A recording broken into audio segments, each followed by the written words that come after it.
Hey, it's Jamie, and today we're rehashing Ezra 4-5.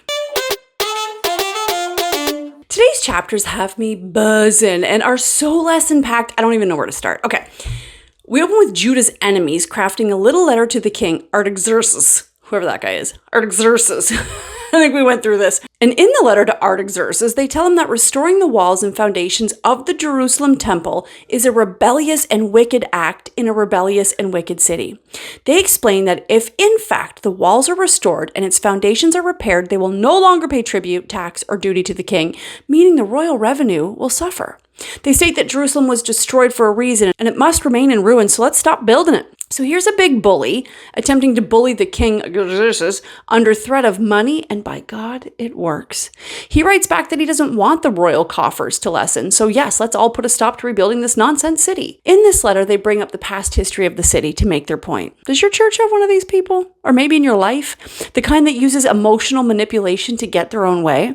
Sometimes it's threatening, like today, and sometimes it's with pity, and sometimes it's poor me, and sometimes it's just slamming your past in your face. Sometimes we think that because certain people have a fancy title, they must be above us in some way.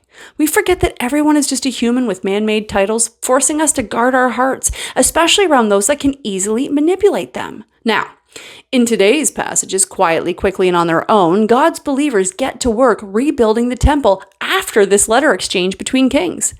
When asked under whose authority, they simply replied, the Lord's.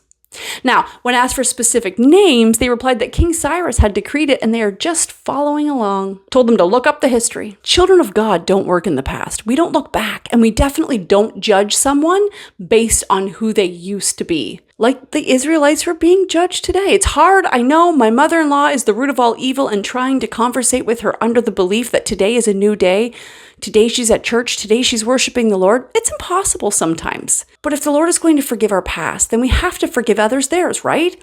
So now, does this mean you still have to be around that bad person? No. If the only way you can offer love to someone is when you're outside their circle, then stay right there. Outside that circle. Remember that, like the people that just got back to work building the temple, you're working for the Lord, including every word that comes out of your mouth. That has to be your focus when you're dealing with uncomfortable people. You must remember who you represent and represent him with glory. Okay, tomorrow we're diving into Ezra 6-8. If you want to read ahead, please have a blessed day and like or comment on this video in order to spread the word. And don't forget to say, oh, I hit the freaking mic. Sorry. Don't forget to say your prayers. This is the Bible in a Year theme song.